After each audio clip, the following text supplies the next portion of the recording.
Good evening, ladies and gentlemen, and welcome to the Monday Night Live Coin Silver Chat with Mount Stackmore.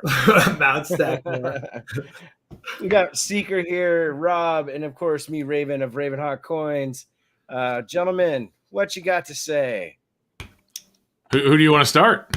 You're right to the right. Go ahead. Me? I don't know. I just want to stack some more. What about you? Definitely. I wouldn't mind stacking some more, but I called my silver dealer up, and it looks like stacking is 26 to 27 times face now for a constitutional, and that's a little bit rough, it seems like, for me, especially with Melt. What is Melt? 18.7? So when you think about Melt being at 18.7 and stacking at 26.27, man. Paying a lot for that extra little bit of a profit for the shop, that's for sure. And I don't mind paying the shop a little bit of profit, but well, I guess I don't know. I have to watch one of the Seeker's recent videos about what shops are paying for silver now, but I don't think they're paying less than 21. I don't think they're paying more than 21 times face and turning in at 26, I would say. I actually have a video coming out this week where I'm calling around shops to try and sell 90%. So awesome. I would like to know what it's selling at again now that, silver's had a nice little blast, and not just a little blast and uptick in price, but it seems like the premium on constitutional has jumped up recently again. So yeah, absolutely. And I agree. It's absolutely insane. And I think it's actually kind of becoming harder to get. I mean, if you look on any of the online sites, it's absolutely astronomical what they want. And then there's a lot of places that are sold out right now. I think I saw JM Bullion at like 28, 29 times face for constitutional, and Atmix was at 26 if you paid without paying PayPal, and it was like 27 or 28 with PayPal. So I was like, holy cow, this is getting up there. Monument Metals has it wire check 26.50, 27.50 with credit card PayPal. With credit card PayPal. And the next cheapest is BGASC, and they are at 28.56 check wire, 29.75. Yeah, see, 27, right. 28, 29, depending on how you're paying. Right.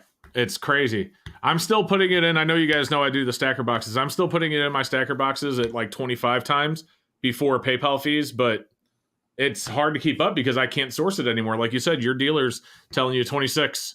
My dealer called me today and he goes, Rob, I have a whole bunch of constitutional silver for you. Would you like some of it? I was like, yeah, what are you asking for face? He goes, I won't go higher than 26, even though every online site right now is higher than 26. I went 26.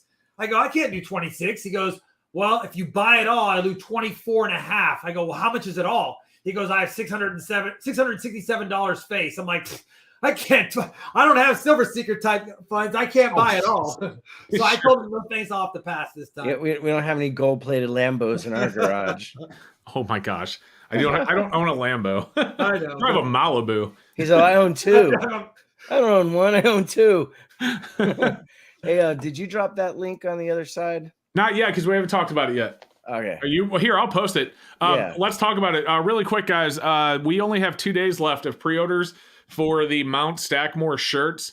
If you guys actually want one, and it's not like, and you don't want an XL, a large, or maybe the few 2Xs we'll have at the show, or you aren't going to be at the show, you can pre-order them, and we will sign them at the show, and then I will ship them to you when we get back from the show.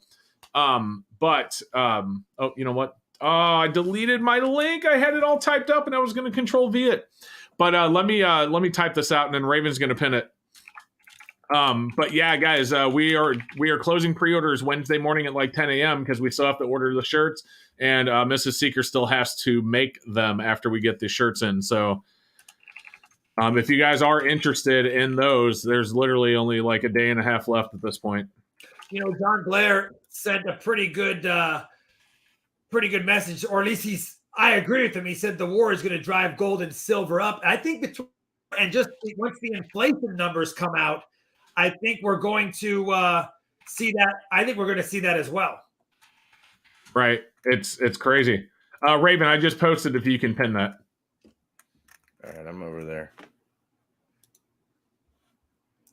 Pin. Hey, by the way, Seeker, Raven, are we going to did we order ourselves shirts to add to it? Well, when I place the order for all the pre-orders, I'm going to order R3 as well. Okay. Just want to make sure. Yep. That would be a bummer if I didn't have a shirt of the Stackmore and they were gone. No, we will have them. And especially for the show. You know, you got to wear it for the show. Oh, yeah, for sure. For show. For show at the show. Yeah. Matter of fact, ladies and gentlemen, in the chat, who's going to Grove? I see Resin Dragon saying Grove or bust. I know Teacher 1388 is going to be there. Miss Coin Crew, Miss and Keith from Coin Crew. A lot of people heading out that way from what I understand. So it should be a pretty epic night. Matter of fact, Teacher announced he's having a party on Friday night. So at the show? Yeah, he guess he has a spot or he lives close enough to the show. Right. Hold on 1 second. I have to send an email. I'll let you guys talk for a second. This one's kind of important.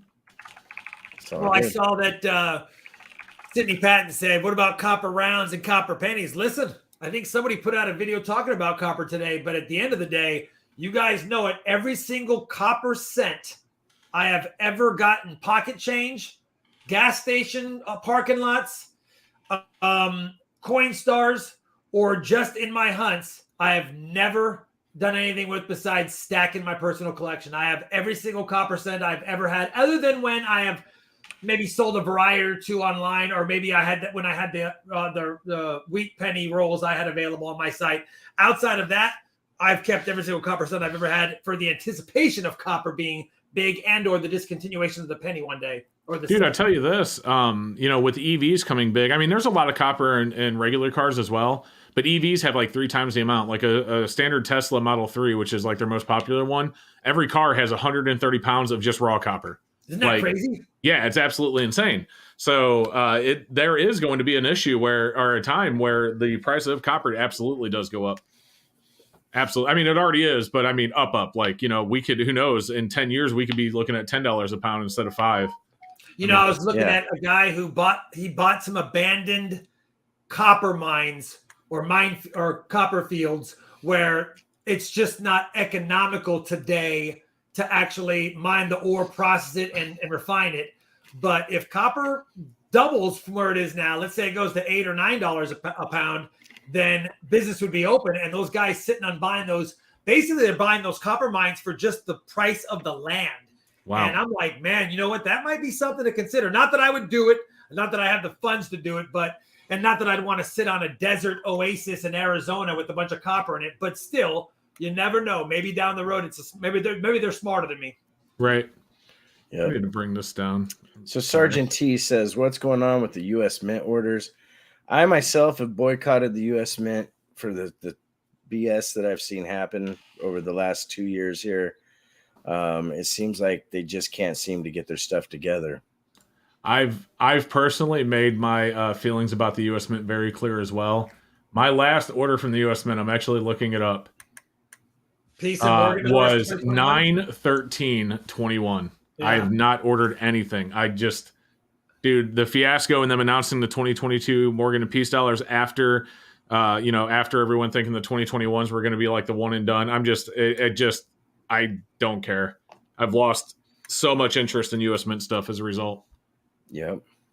It's sad. And, you guys brought up copper. The other thing I've noticed is in the collectible rounds that the values on some of those are insane. Like the 4 Horsemen of the Apocalypse, they're all like $10, $15 for a round. Even the Zombooks that you did a video on recently, because I have the full set of silver and copper Zombooks like you do. I got them when I think they were issued monthly for several months. Mm-hmm. And I can't remember when it was. It was like 2018 or 17 when they came out. 17, yeah. Yeah.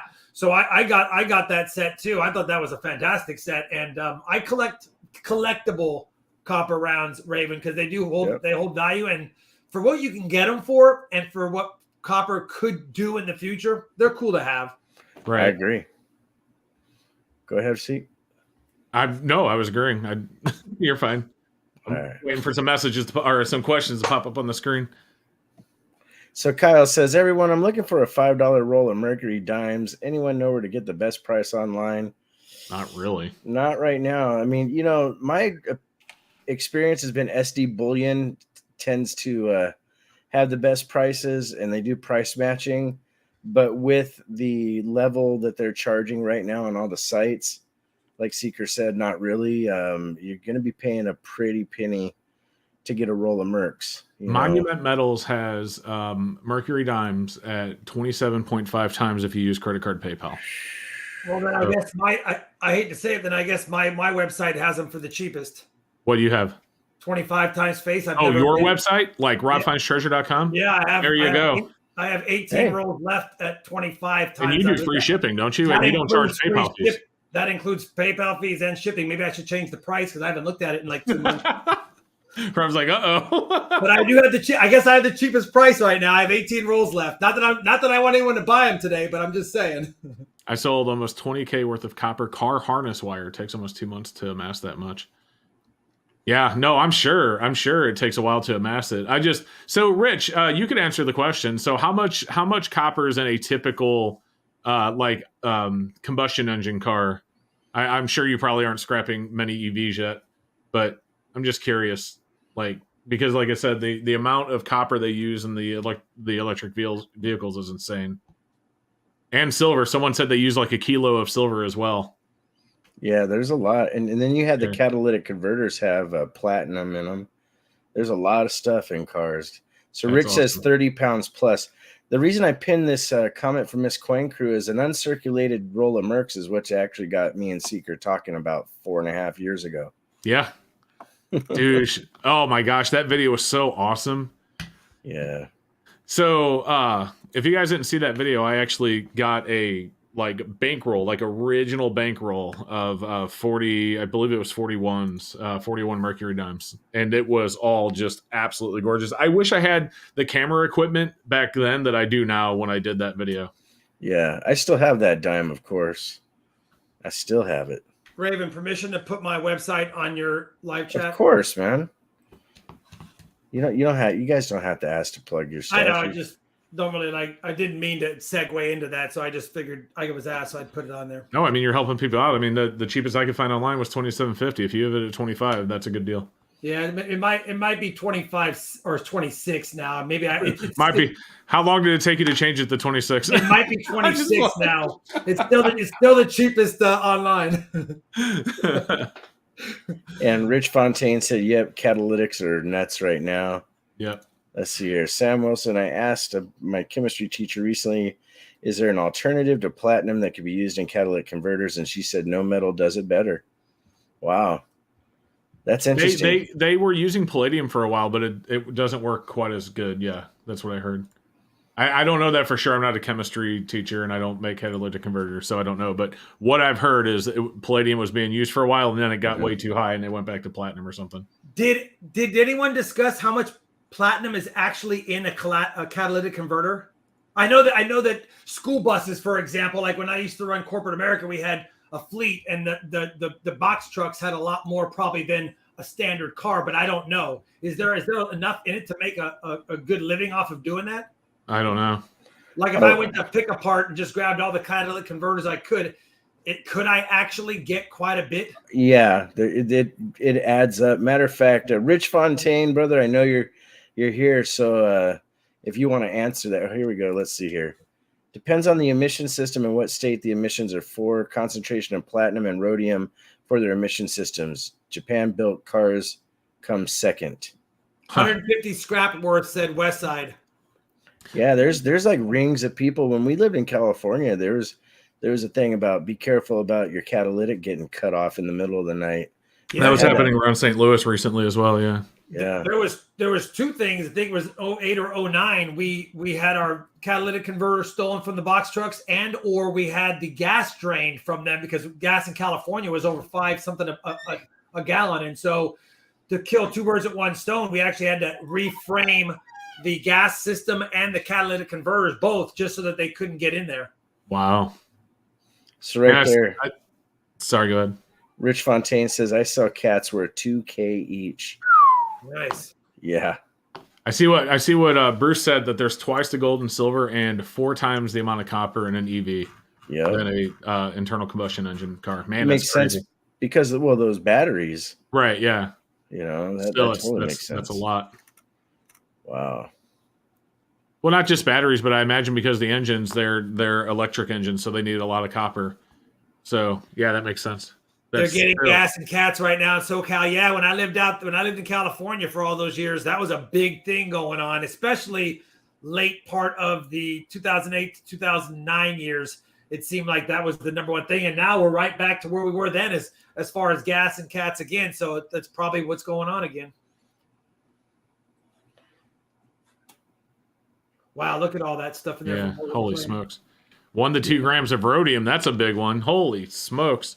Yeah, rhodium is some pricey stuff. Andy C says EVs make sense, but not right now. I like EVs, like, you know, not from an environmental perspective. They're just fun as heck to drive. I don't know how many of you have driven a Tesla, but they're incredible to drive. They're just so fun. Like the instant torque, it just puts you back in your seat every time you hit the gas. Well, the juice pedal, I guess, is what you want to call it. They're a lot of fun to drive. You know, what's funny is you're right next to one, and you know, like I drive a Charger, and it's got a little bit of noise to it. Right. But the guy next to me sitting there in a Tesla, all you pretty much is just see. Yeah, you know, just you don't really gone. hear yeah. Yeah. You don't hear anything, you know. Wow. Manny C says they're getting as for gas and cats right now. Man. And he said something about people getting shot over them, which, you know, that's pretty sad. I mean, but that shows you the state of today's economy. People are getting desperate.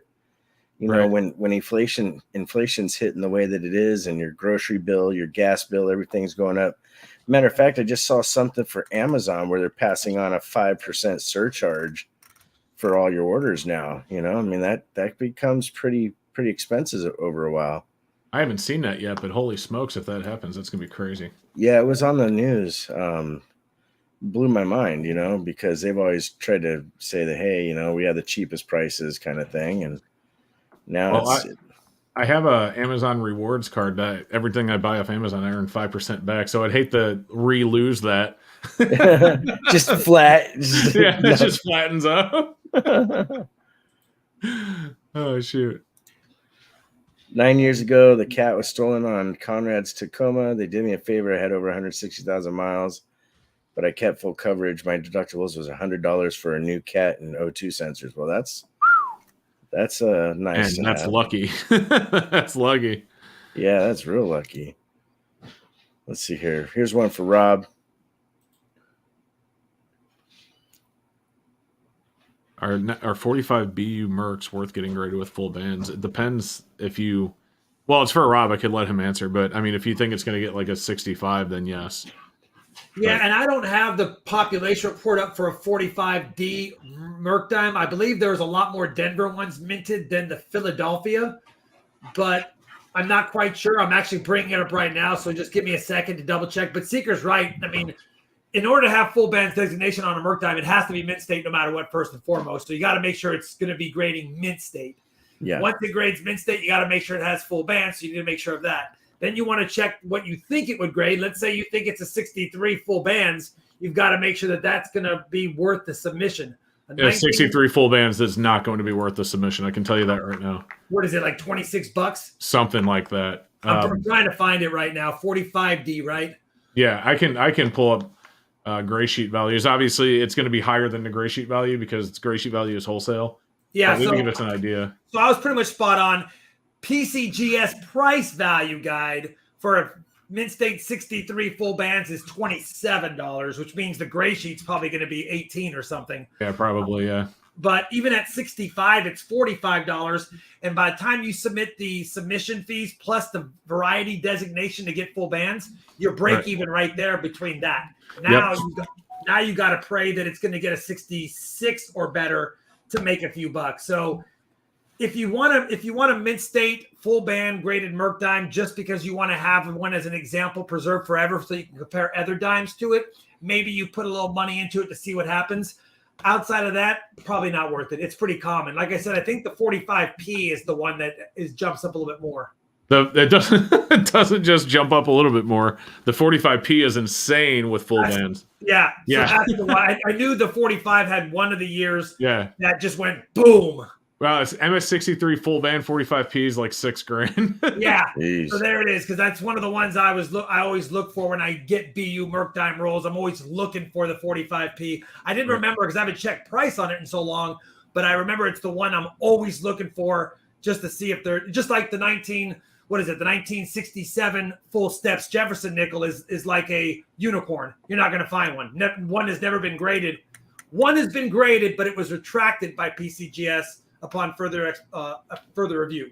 Right. So, to answer the question, gray sheet values, even at MS65 full bands, it's not worth spending the money to get graded. It really, MS66 even is only $40. Yeah. Granted, you want to add some premium to that because that's wholesale value, but still, yeah.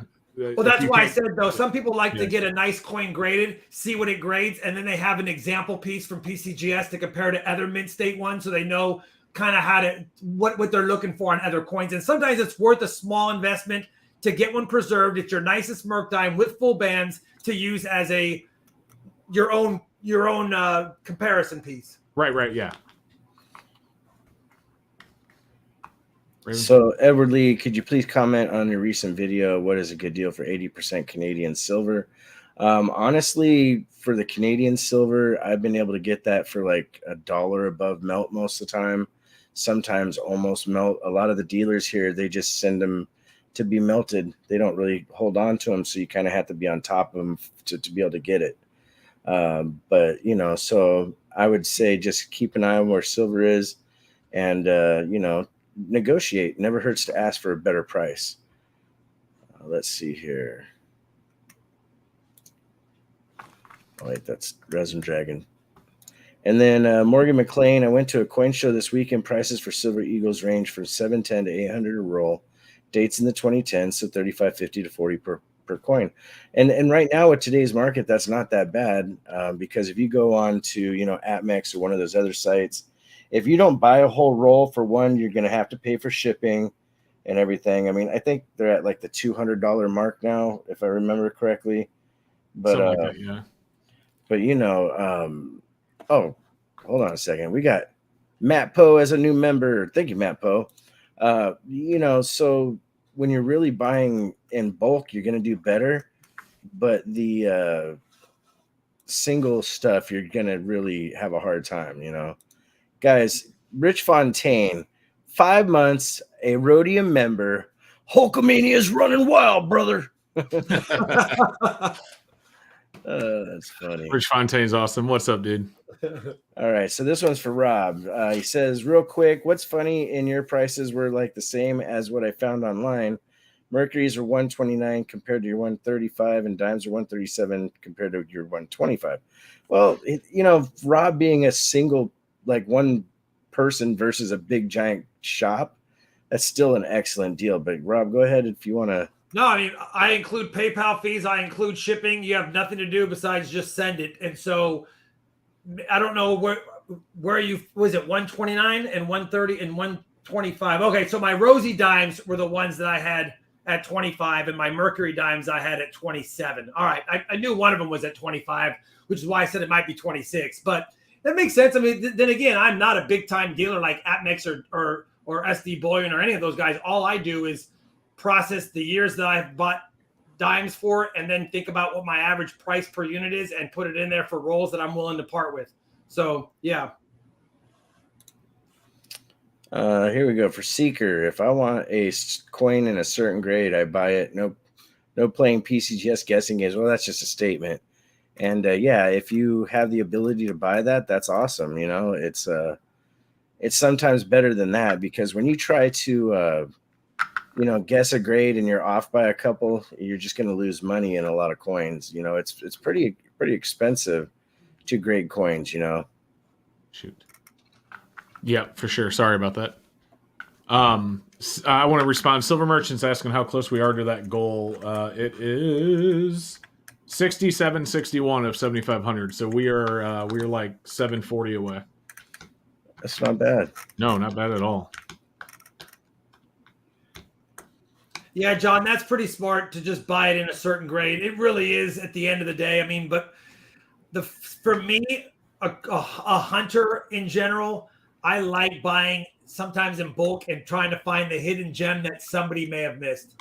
So, I mean, even dealers do it. Seeker knows a couple of dealers, like even like Keith at Coin Crew. Everyone cherries picks other dealers' stuff at shows to see if they miss something. And sometimes I don't know of one show I've ever been to where I didn't talk to a dealer who got something from another dealer who's pretty excited about what he got from another dealer. So it's just how it goes. Dude, I've seen things at coin shows that would blow your mind. I've seen a dealer buy something from another dealer's table and then walk to another dealer that he knew was paying more for it than this guy was selling it for, and then just sell it and make the profit. It's crazy. J-Boy Smith says people are always talking about silver shortages. Do you guys think it's real or just a sales pitch? I don't think there's a silver shortage per se. However, there's definitely certain items that are becoming a little bit harder to come by. 90% is one of them. Silver Eagles, because the mint's having trouble getting planchets, is another.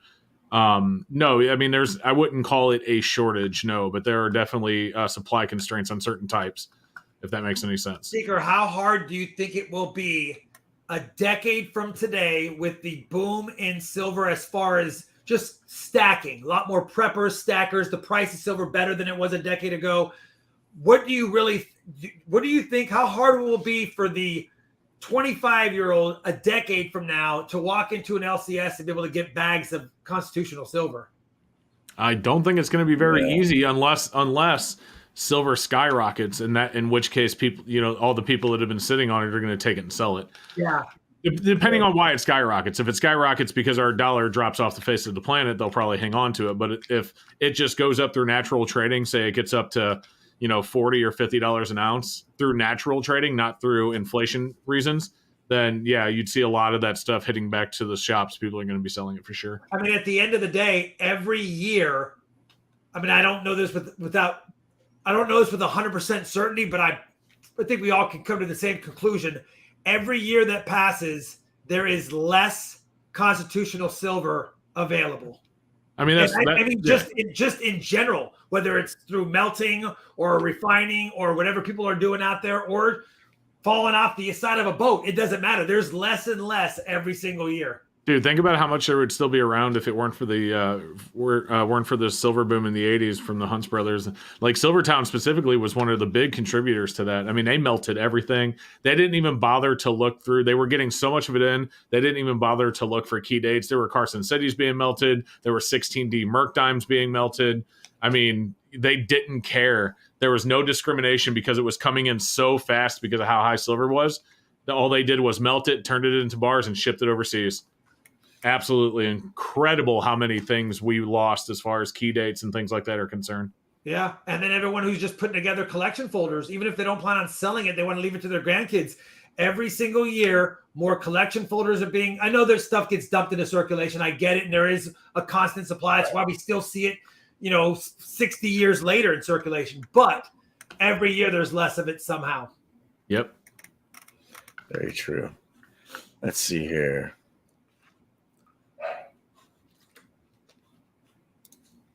Sovereign nations are buying it up on the bulk with the price it takes to mine. We will see shortages. I don't know. I mean, there's some big mines like in Mexico that are opening up their silver mines again, and they're going to start pumping out, silver. So it's kind of it's like a gambling act, guys. They're just playing with the numbers. Yep. Let's see here. Where do you see the price of silver going? Any chance? I mean, there's always a chance of seeing $35 an ounce, but like I say in a lot of my videos, I do not even try to predict it, because anyone who tells you that they know what silver is going to do tomorrow doesn't have any clue. They're at best, you're getting educated guesses, but nobody can actually tell you what's going to happen. Sure, there's absolutely a chance it happens. There's also a chance it goes back to 15. Who knows, unfortunately. Yeah. I just believe in silver's intrinsic value. I believe in its value as a real hard asset as opposed to our fiat currency. Regardless of what I think silver is going to do, I do know that the value of our fiat currency is going to continue to decline. And at minimum, silver since the 60s and even before is kept up with the decline of the value of our dollar. And I've shown that in so many videos, I can't even count them anymore. So that's why I stack it. I don't stack silver because I think it might be 35 tomorrow. I stack it because I think our dollar might be worth 50 cents tomorrow. Heck, silver and gold in the last 7 months has outperformed Bitcoin and crypto. Right. But yet a year earlier, everyone's like, that's the best thing in the world. Right. Not everyone. Right. But yeah, I know what you meant. Yeah. Sev Weber, if I wanted to buy $500 in pennies from my local bank, should I go to different branches and see what they have on hand, or just order it from the one branch and wait 3 to 4 weeks for them to get that amount? If you can get them to give you $500 in pennies, you're doing what a lot of people can't do. For one, I will tell you, even me, and I say even me because you guys know I can get boxes. I mean, I have so many banks that I deal with, so I can pretty much, I got 9 boxes of pennies right now, and I picked up this week or last week for this week. But I can't even get $500 in pennies at a local bank. But I will tell you, one of my banks did say, he goes, you're going to hate to hear this. He goes, we have a person doing a floor project at their home, and they ordered $5,000 in pennies, and I told him I'd have to get them over several weeks. And the fact that he could do that and said he could do that means that some banks can do that. So is it possible to go to one bank and place an order? Probably. But more often than not, you're better hitting up 6 or 7 branches and asking if you can get $100 worth of pennies from each and then just collect them that way. Plus, it's nice dipping into a whole bunch of different pots, not all from one, because what if they bring you $500 in circulated zinc cents or uncirculated zinc cents? That'd be a bummer. Right. All right, Don Silverwolf Halloran. Being primarily a stacker with goals in mind for bullion and 90%, but also looking at 90% in a preparedness standpoint, should I look at it more in terms of weight or face value? Go ahead, Seeker, if you want to. So if you're with 90%, you may as well just look at it in face value. When 90% is pressed, like when it's fresh off the line, there's 0.7234 ounces of silver per dollar. But everyone trades it at 0.715 because they're already accounting for what average wear on 90% is. So unless what you have in front of you is something that's worn like half flat, you can barely read anything on it or see the design. Usually 0.715 is a really good basis point. So there's really no need to weigh it. Just keep tubes. You have a roll of dimes, that's $5 face. You have a roll of halves, that's 10. Just keep face value and track that way. As far as just raw bullion, like 1 ounce rounds and things like that, of course you want to look at it in terms of weight. Yeah, and as a preparedness standpoint, because it's fractional like that, no one's going to be weighing it up and saying this. Like Seeker said, if it's not slick and no design element present, someone's still going to call it a dime worth X amount. It's still going to be trading at its face value, the multiple of face value. So it's just easier to do it that way. Right. And that's probably how it'll always be done, even if in a preparedness standpoint, we got to that point where that's what we were using for bartering. Right. That's how I look at it. Yeah. Yeah, and for bartering, you're going to want to have some lower denominations so it's easier to trade. Right. All righty, let's see here. J-Boy Smith, yes, you want to weigh your 82 pennies, the ones that are, what, I've 3.5 grams or 3.3, I forget now, but 0.1, and remember though, you don't have to, if you hunted enough rolls, you don't need to weigh every cent. I can ping it off the table and know within a fraction of a second. Yeah. Once in a while, I'll have one that pings a little off and it'll weigh 2.66 grams or something. And I'll be like, oh, that's a little heavy of a planchet. Or it'll be a copper planchet at 3.01. But typically, once you do it enough, you don't need to sit there and weigh every single one of them. That being said, don't forget to weigh your 83 cents as well, because there are some known copper planchet struck 83 cents out there. One was recently found in Washington 6 months ago. So they're still out there. Or you could just skip the 82s and just do 81 and older. That's easy. Yeah, or if you really just want to go expeditiously, you can just say, I'm not going to count any 82s and just go 81 and back. Right. But Rob's right. The zinc makes a way different sound if you bounce it off of a piece of metal. It doesn't have that ping. It has a little thud. Yep. Be right back, guys. 1 second. Let's see here. Now that nickel is worth more than, I'm sorry. Now that nickel is worth more, should that affect the value of war nickels? Should we account for the increased value of the nickel? Well, war nickels are 35% silver. With some manganese in there. Yeah, some manganese. And so you're really going to want to stick to the actual nickel, years. Canadian nickels are, really made out of actual nickel, the earlier years. Sorry. So that's another alternative, Yeah, and it's funny, but it's the same thing. I believe 1982 Canadian nickels and earlier, if I recall, they're like 99.5% nickel. Yeah. 99.5. So if you're going to a Coinstar and there happens to be a Canadian nickel in there and it's 1982 or earlier, like I have a whole humongous jar of all the Canadian nickels I've ever found, but I have two different jars. One is my 82 and earlier, and then one is the modern stuff. Yep. When doing a gold silver trade, is it best to use generic silver, or will silver premiums hold their value in a trade for gold?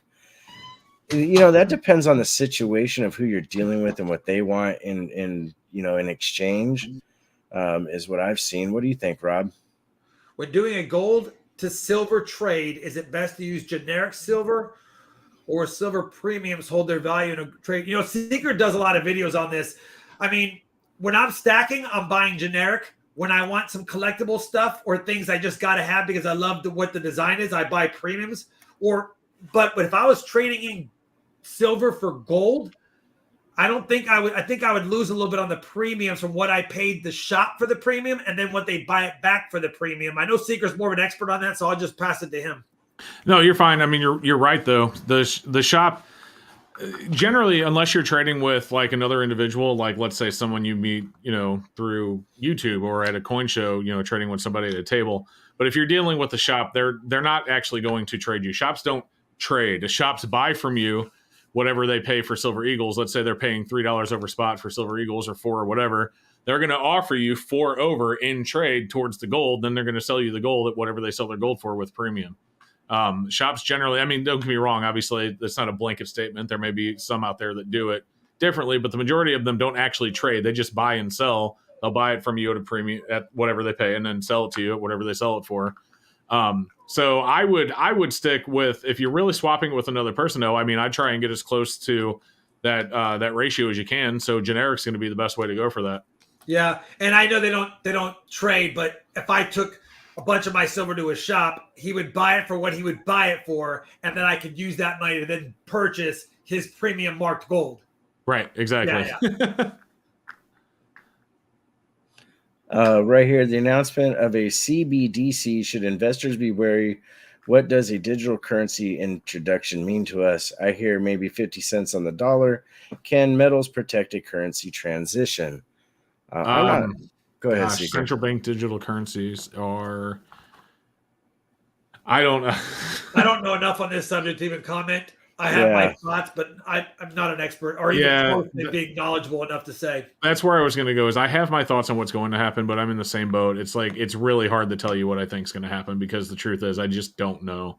I tell you this, I'm not a fan of the idea of CBDCs, but I'm also not a crypto guy. So digital currency in general is not something I'm interested in. So I don't put enough time into knowing what I need to know because of that. But his latter half, can metals protect the currency transition? If I just look at that, I think, yeah. I mean, however, whatever happens, it's good to have metals in your portfolio for sure. Right. Sam Wilson, what would it take to have Charlani, Miss Raven, and Miss Seeker host one of these shows at the same time? Imagine them sitting up here answering questions the best they could, even through BS. It would take an act of God to get my wife in front of a camera. Yeah, the only time that you see my wife is Halloween. She'll dress up because, she can hide kind of what she actually looks like. So I think it'd be the same thing. Maybe you'd be able to get icons of us, of the wives, but not them live on a camera. Is Miss Raven still going to make the show or maybe? No, she's coming with me. Okay, so and the little ones. So they will ask, oh, the little ones too. How about Peppa? We're not sure. Peppa's pretty rambunctious. Yeah. You know, and she's still a pup. You know, she'll be 2 years in October, and you know, she's built like a brick turd house. You know, she's just all muscle. You don't need her knocking over tables with expensive things. Yeah, exactly. I can see somebody. You scratched my Morgan CC. Oh, you owe me $600. You know. Let's see here. Huckleberry Silver. I'm kind of new to collecting silver. Is it better to collect constitutional or stacking? I say diversify and do both. I put out a video just yesterday about, you know, during these higher silver premiums that I'm focusing more on numismatic coins for my own personal stack and my own needs. But, you know, it really comes down to what you as a collector would like to do. And I'm sure Seeker and Rob have some input on this as well. I'll let Rob take this one. I mean, I've said it before. I'll say it again. I mean, it's nice that you're collecting and stacking, but it depends on whether you're just collecting or stacking. If you want to just be a stacker, then you always want to find the best online deal or best deal at a shop from the most reputable person and stack. If you want to collect and stack, then it's always great to grab constitutional silver because you never know what hidden varieties or key dates or better condition coins might be in a constitutional purchase. So I do both. I buy stuff. I buy generic. I buy premium stuff that I like, but I also buy a lot of constitutional. And my primary stack is constitutional just because it's fun for me to spend the amount of money I have available to buy silver with on that so that I can then cherry pick it and see if I can get some goodies from it. So Peter Bose says 5 cents, 1922 to 81 is 100% nickel. Nice. And then Kit Carter's been wanting to ask us a question. He said, when did you realize that this hobby had become a business for you?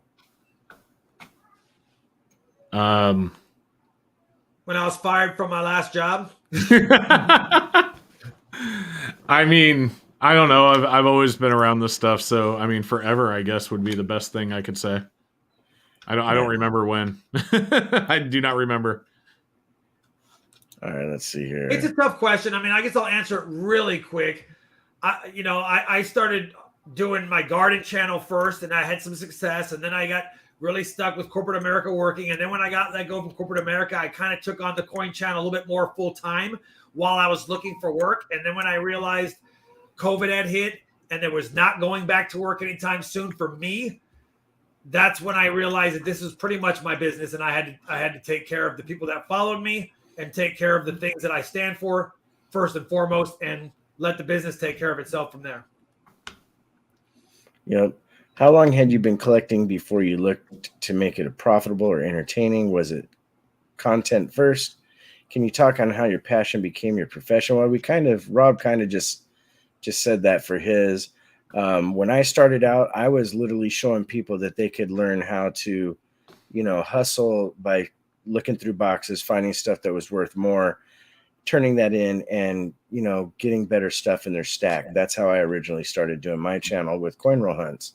But, you know, making it entertaining, it takes time. There's a learning curve. You know, when the three of us all started out, we were a little bit awkward in some of our videos. We didn't quite know what we wanted to say sometimes. And over time, you just improve because it's repetition. Yeah. But don't get into the business. Don't get into coin collecting just to make a profit. You should enjoy doing it. But Raven's right. If you're a coin roll hunter like me, you start off by just trying to find goodies to supplement. It's like a side hustle. You're just doing it to supplement and exchange for more of what you want. And getting stuff at face value is an awesome way to put a little jingle in your pocket on the side. It's not until you realize that what you do and how you do it, you really enjoy it, should you consider making it entertaining or make it something that you want to profit from more so than just the side hustle that it should be. Right. At the beginning. And that's the other thing when you're asking about, like, I think Kit's maybe considering doing a channel himself. Here's the thing. You got to stay true to who you are. And if you don't love this for what it really is, people are going to know unless you're a really good actor. And 2, you're going to be one of those people that burn out. You know, we've seen a lot of channels come and go over the years. People that hit hard and heavy and, you know, they're putting out videos all the time and then all of a sudden they just disappear. Well, you know, YouTube is a marathon. It's not a sprint. And you just kind of have to really actually love what you're doing. And the 3 of us actually truly love coins, coin roll hunting, collecting, stacking, you know, because it's just one of those things that I've been around it since I was a little kid. So was Rob, so was Seeker. And because of that, the passion grows over time is how I look at it. I've been in, a long time, well before YouTube was even thought of. Yep. Enjoy the hobby. If you can make a few bucks every now and then, that's just a bonus. Good statement.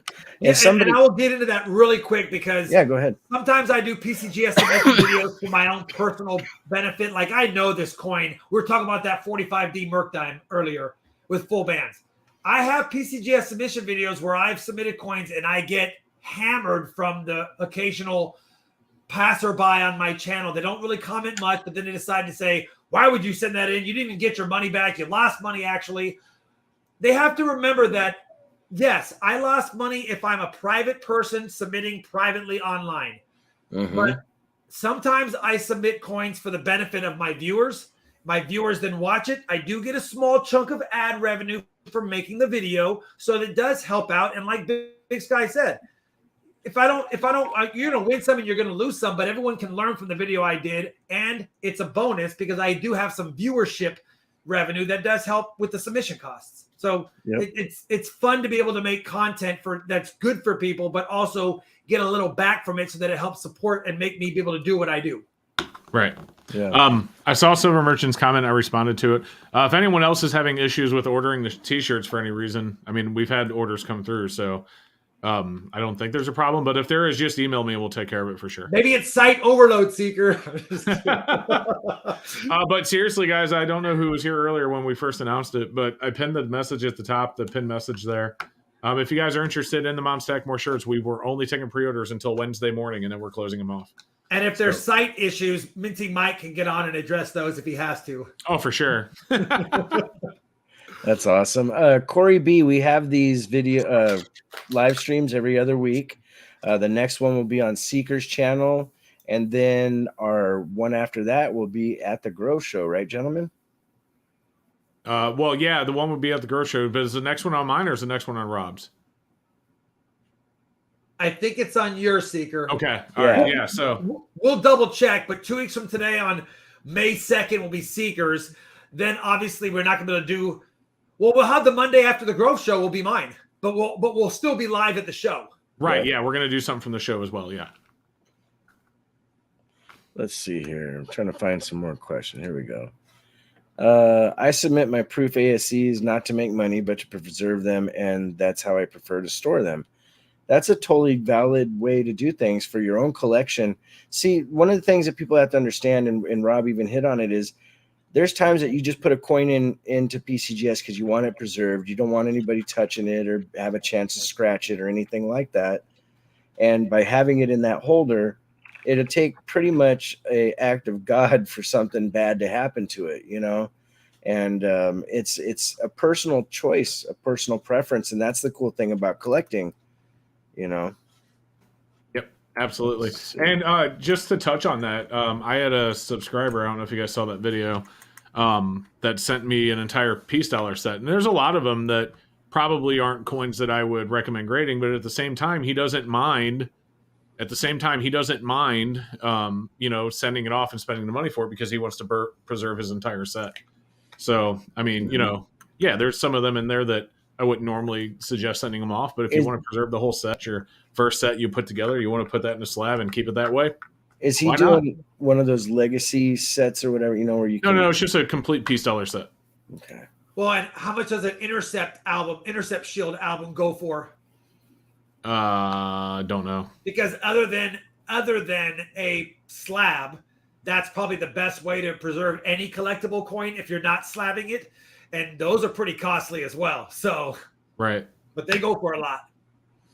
So is there a silver? Oh, sorry. Go ahead. You go ahead, Caesar. I was just going to read it. He said, "Is there a silver price where you would sell everything you own?" J-Boy, that's not, and that there's no straight answer to that question because it depends on why silver gets to the price. If silver today were worth, let's say, over $100 an ounce, but the value of our dollar was also the same as it was today, then I probably would sell a pretty good significant amount of my stack. I wouldn't sell everything. I don't think there's a spot price I'd sell everything. But if silver gets to $100 for the reason I think it's going to get to $100 in my lifetime, I wouldn't have any interest in selling it because the reason it gets to 100 is because our value, the value of our dollar has gone down to a point that makes silver naturally worth $100, even though it's not technically worth more for barter or trade. And at that point, why would I, trade something that's holding value for something that's losing value, which would be trading silver for dollars? So we got the world famous Miss Seeker in the chat. Look what she said. What's up, honey? You see what she said? Oh, you'll be fine. You'll be fine.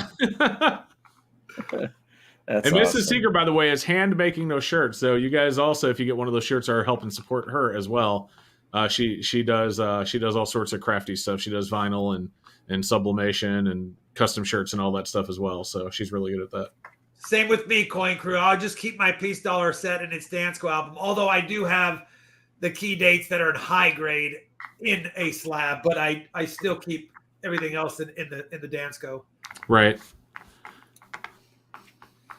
Are you bringing the Silver Seeker fly swatter to Grove? You know what? I answered that in the chat. I was like, he got me 3 of them. One we've used to death, and now there's 2 left. So I might bring one to the show just for Seeker.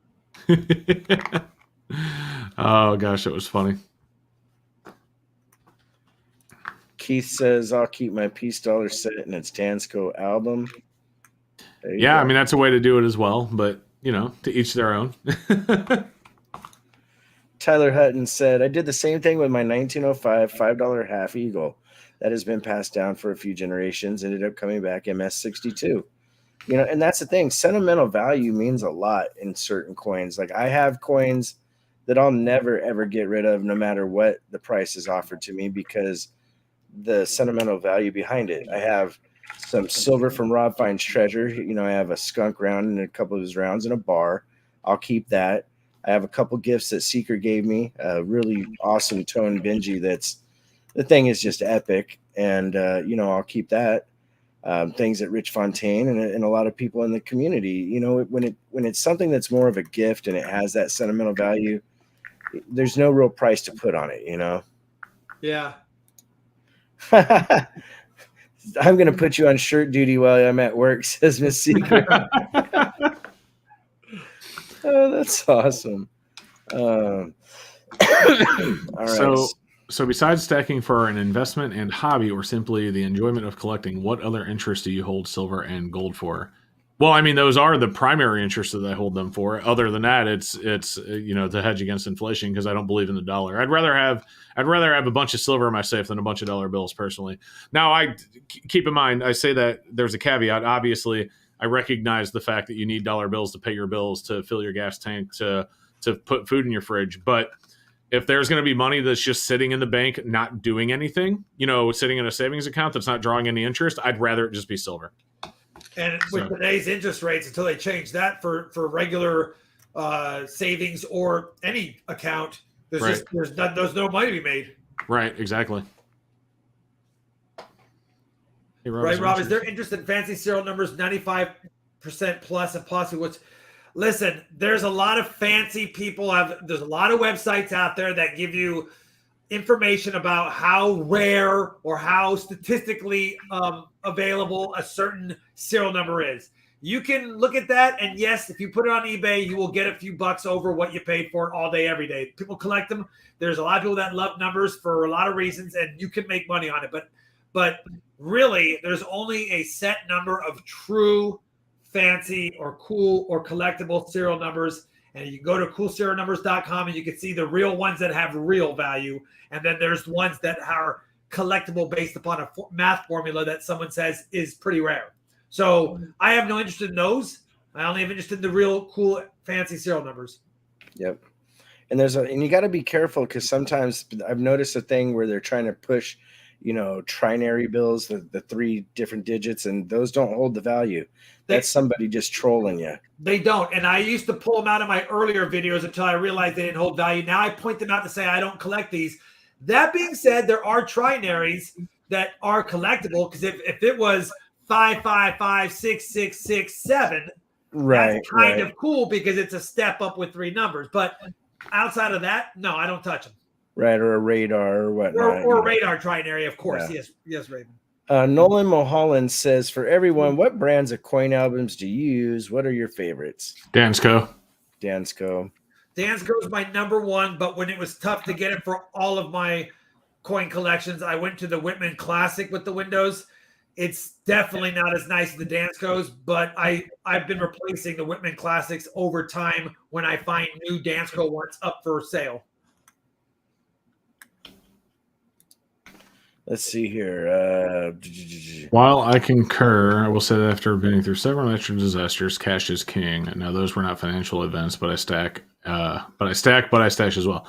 No, I totally acknowledge that, which is why, I had that caveat in there that you do need money for, things that you need. And going through a natural disaster is a good example of a time that you would need money to be able to, purchase, the items that you need to survive. So, you absolutely have to keep some cash on hand.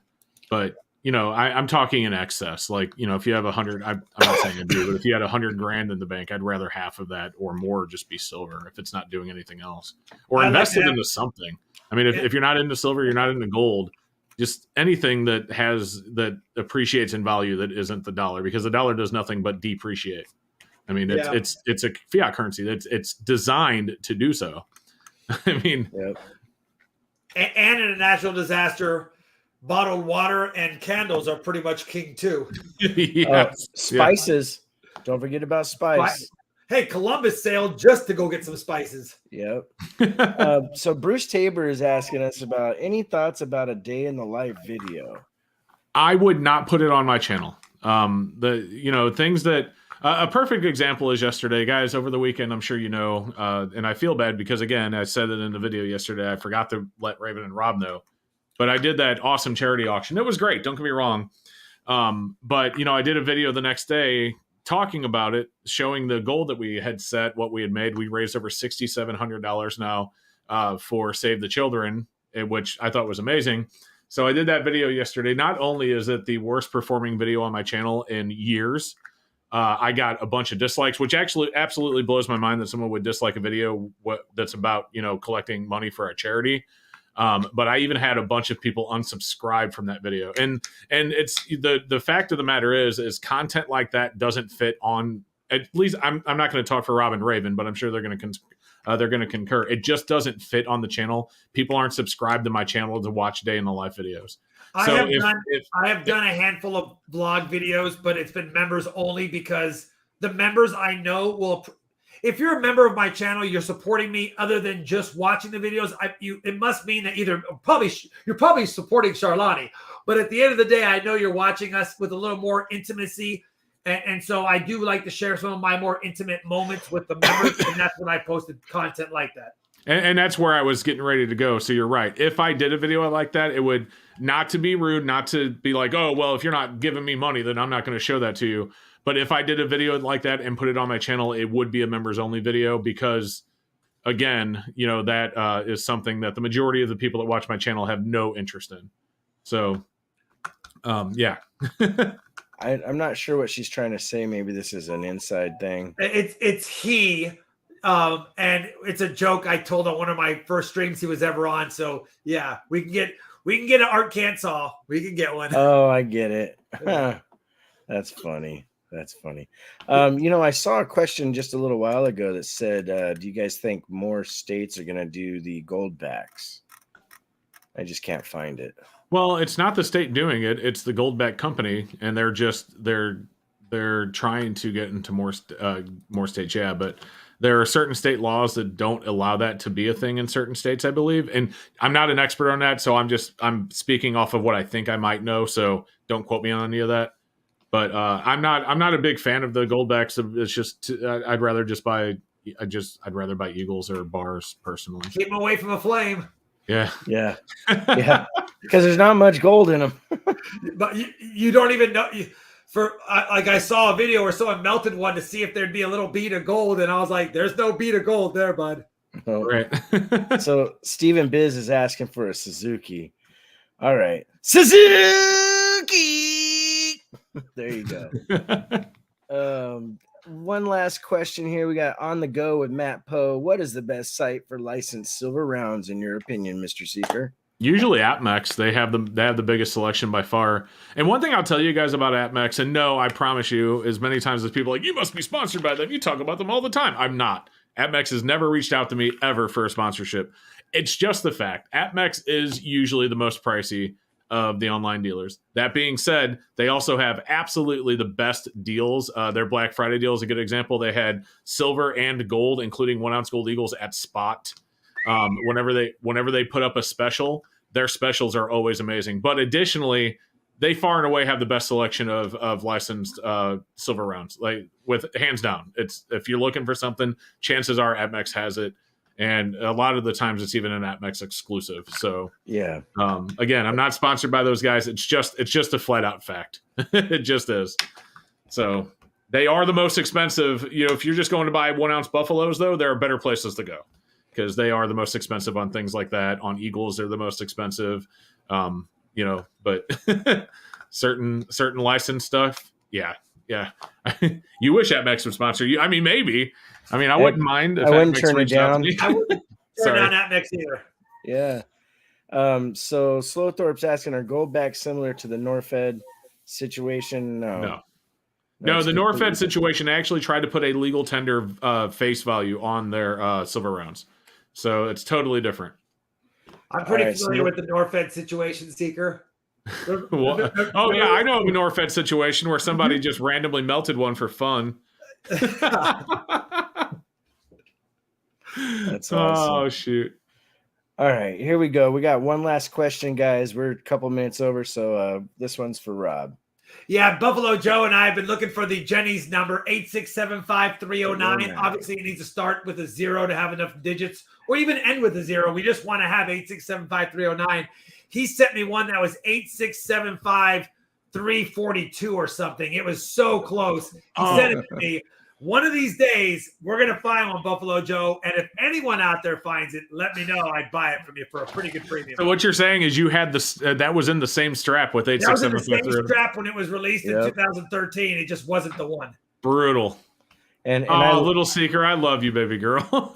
I couldn't resist this one. Oh my goodness, she's always trying something. Is that a Mario mushroom? It's a mushroom. I don't know if it's a Mario mushroom. Man,